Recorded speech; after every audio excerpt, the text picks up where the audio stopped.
Hello and welcome to another edition of Sports in the Mix. Yours truly, Cedric Bailey in the house. The fellas, they're working on everything, getting ready for this week, week 6, while wrapping up week 5 of the NFL. We got our HBCU report coming away, but right now, joining us from the Dallas-Fort Worth Metroplex, AGC, Andrea George Carrington. Hey, how you doing, Andrea? Hey, Sad, how are you? I'm I'm, great. I'm doing all right. Glad to talk to you today. Ready to talk WNBA. Let's talk about game one that took place between the Las Vegas Aces and the Phoenix Mercury that was held on this past Friday. Heard it was a close game in game one. Yes, it was a very close game, very exciting game. But of course, the Aces they took care of business. They took care of business at home. Asia Wilson just went to work, but they really did. They played really good. Chelsea Gray uh, came to work. She had a surprise visit. Her mom, her aunt, her brother uh, came down on the court before the game and surprised her. So that was a really good thing. And then she just went to work. You know, every time your family's there, you got to show out. But yeah, they took care of business. 2 games that took care of that game, and then the game today they took care of business. All right, well, let's talk about the highlights from the Friday's game. Mm-hmm. The final score in that game was 89-86. Asia Wilson, 21 points, and Kalia Copper had 21 points for, of course, the Mercury. Right. That Copper, man, she is just not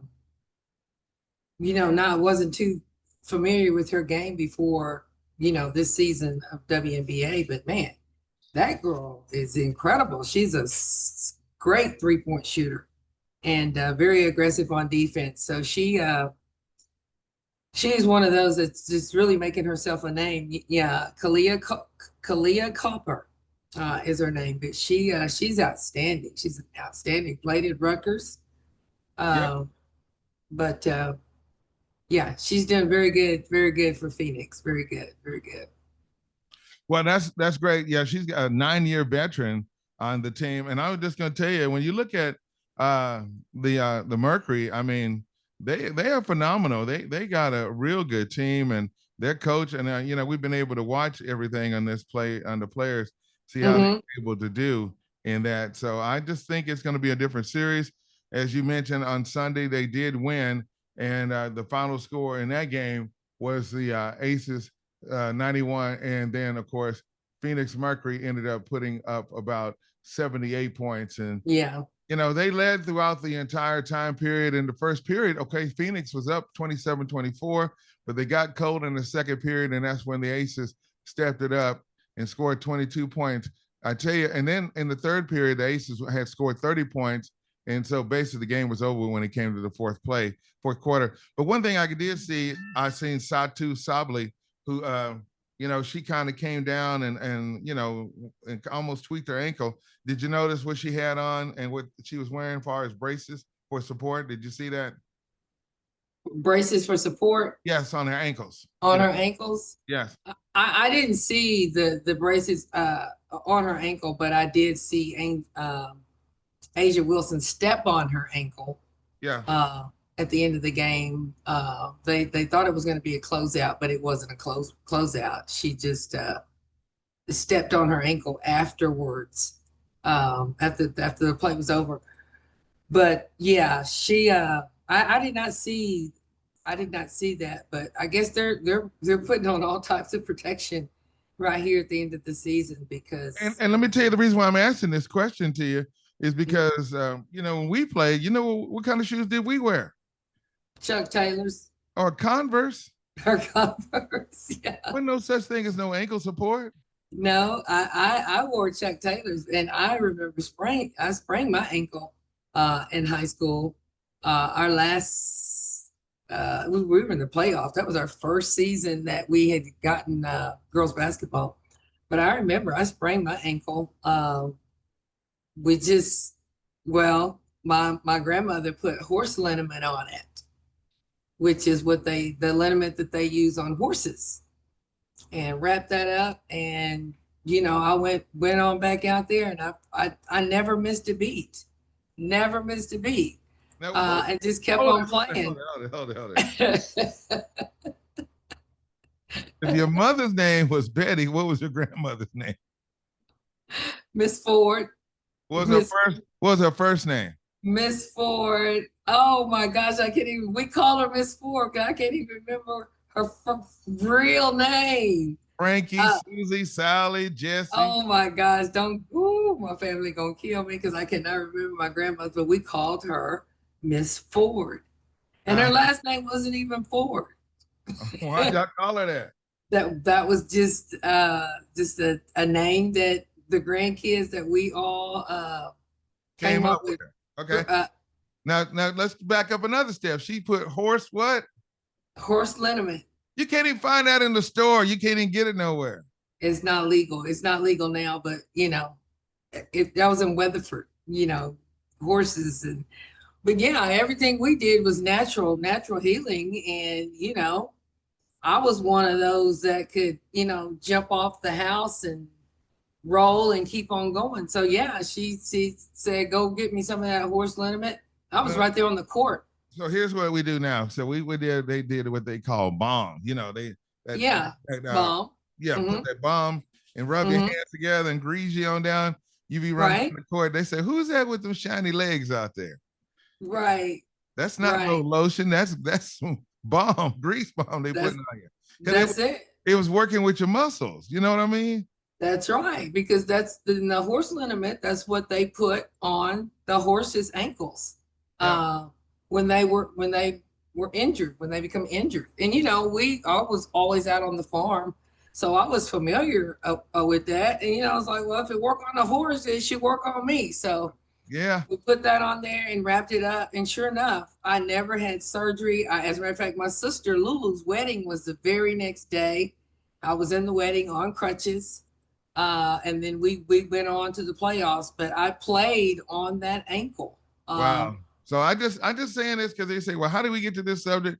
Because we're talking about what the players are dealing with on today and how they, Mm-hmm, of course, they have modern technology. I think when I was in high school and I played football, we had what we call a whirlpool tub. And mm-hmm, you had to go in there, and then they did the ice treatments and everything. So you got trainers that can specialize, and they got computers. They can hook up to a machine. They got these orthopedics now that mm-hmm. and the teams have them, especially for football players. You know what I mean? Right, right.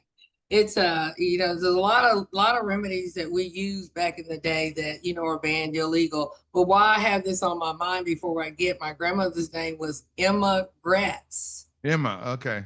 Her last name wasn't even Ford. Well, how'd y'all come up with Ford for Miss Emma? I think because my mom and her sister called her 40 Mm-hmm. just as their name Mm-hmm. for her growing up. Yeah. And but her name was Emma Gratz. Okay. That's her name, Emma Gratz. So All right. Well, I just want to uh, make sure we thank her for what she did. Now yeah, let's talk about this game and go back to it and break down the stats on it. And we see the big reason that they weren't able to get the job done was a key player, Alyssa Thomas, only had 10 points in the game. You I look know. at Cooper and then Satu Sabali, who was drafted by the Dallas Wings. Dallas Wings. We could be in the playoffs with all these players. Mm-hmm. But yeah, they did. They put some defense on Alyssa Thomas. They shut her down. She could not do. And then she was in foul trouble very early in the game. She was in foul trouble. But Chelsea Gray, she had an awesome game today. That girl, she's a Magic Johnson to me. Her no look passes, Oh dishing, yeah, I saw that. they're incredible. And she And played at Duke. right, right, right. So, so let's talk about the coach, Becky Hammon, and what she's been able to do with this team. I think, once they went on that streak, Yeah, 17 game winning streak. 17 game winning streak, and I think where they're at now, they have just kind of like slowed down into a different mode, like championship mode, but kind of slowed down. I've watched her in her press conferences. She's much more relaxed, funny, way different than she was, 20, 30 games ago, but just having a good time. I think she has a lot of confidence in her team and knows that, you know, they're 2-0. They did what they need to do at home, and now they're getting ready to go into Phoenix. And I think they're just playing with confidence, and she's coaching with a heck of a lot of confidence and having fun. But I think the game is really slowed down for them at this point, so they can take care of what they need to take care of. So the next game is going to be on a Wednesday, October the 8th. It'll be at 7 o'clock. It's going to be on ESPN. So what do you think is going to happen up in that match? Are they going back to Phoenix? Phoenix has got to get this game at home. They have to. So I believe with the home crowd behind them, I think I'm gonna go with Phoenix on this one. They have 2 games at home, but I believe they're ready. They're ready to get this one. I just don't know what happened in today's game, because that was very uncharacteristic as far as the score was concerned. Mm-hmm. Maybe some fatigue, but other than that, Alyssa Thomas, Alyssa Thomas, yeah. Alyssa Thomas, without her, points, offense in the game. She played good defense, but without her offense, it's hard for them to win because she brings so much to the table. Mm-hmm. But I'm gonna give them this game. Okay, so I'm going to agree with you. I'm going to go with Phoenix on pulling that game off, and then on Friday, hopefully they'll tie it up. And if it's necessary, Game 5 will be on this upcoming Sunday afternoon. It'll be same time like it was on this past Sunday, 3 o'clock mm-hmm. Eastern and at 2 o'clock. So that's 12 noon for the folks on the West Coast. You know what I mean? Right. Yeah. So it should be an interesting game that's going to be happening, and I can't wait to check it out. Meanwhile, I got to talk about some other interesting news. We got a report that Nafisha Collier canceled her meeting with the WNBA Commissioner Kathy Engelberg. What happened on that? Well, just based on what I'm reading, is just Nafisha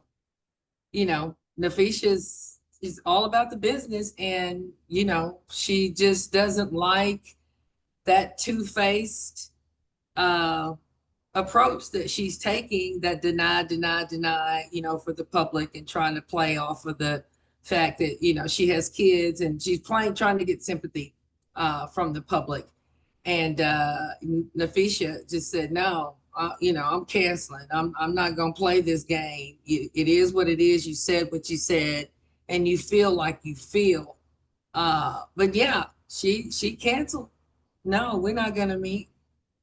It's either address what we're wanting, or, but again, it also, on the other hand, there's talk about Nafisha Collier stepping out of her role as head of the Players Association because it's a conflict of interest, because she has her own league, which is the Unrivaled League.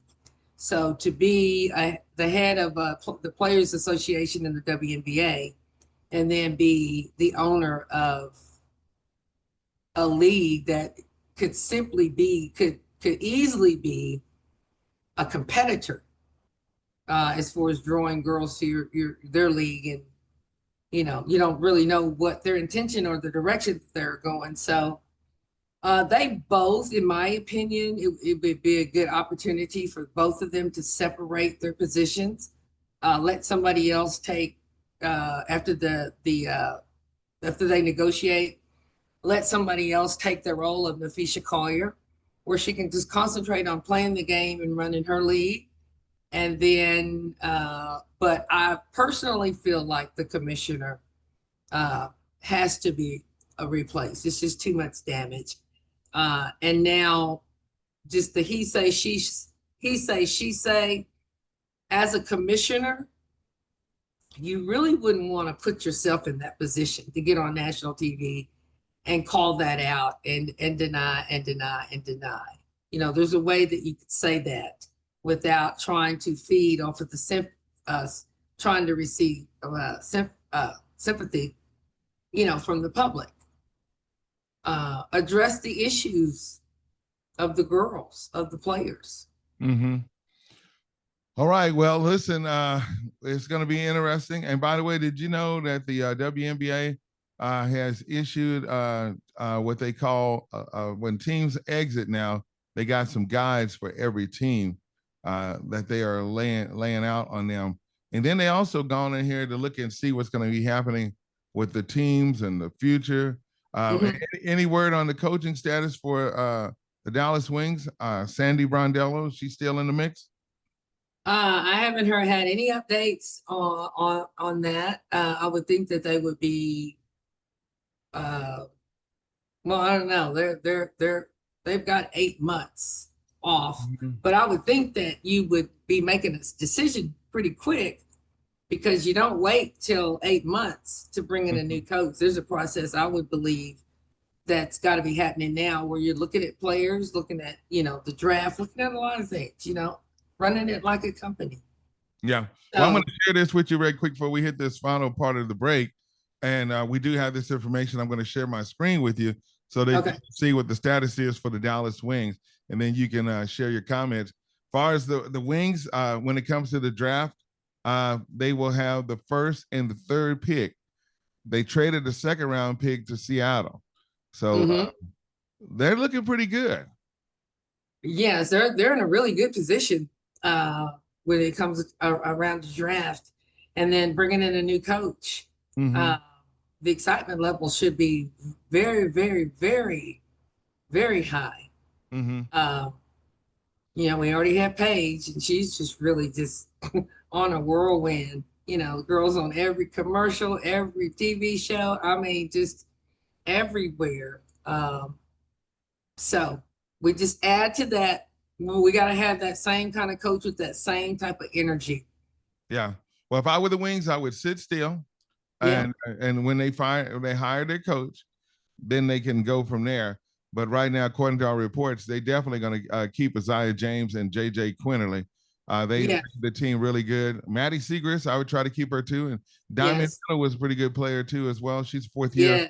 And Segrist missed the second half of June, all because of knee injuries, but played well in her return. And so definitely see what's going to be happening on that situation. Remember, Miller was the 2023 number 2 pick. They got him from Minnesota in the August trade, and they still hope that they will be able to get it done. So that's all I got to say on the Dallas Wings on that particular series. You know what I mean? And JJ just had surgery last week also on her torn ACL. Wow. So wishing her. But as far as the Wings and the coach is concerned, just return my call. Oh, God. And what call are you talking about? Be careful what you say now. They're ever listening. I left a voicemail and I was available. I told you, listen to me. Twice. Wait till they hire the coach. Then you can go in. Okay? That's all you need to do. I'm in takeover mode right now. Okay. But I hear you. All right. Well, we got to hit this break, folks. You've been checking out Sports in the Mix with the crew. AGC, Andrea George Carrington is hanging out with us. When we come back, we got to talk about the team, the Dallas Cowboys. Okay, we're going to talk about them. And also the NBA. We're going to find out from Andrea what's been going on. Preseason started on last Thursday. You don't want to miss it, so keep it right here.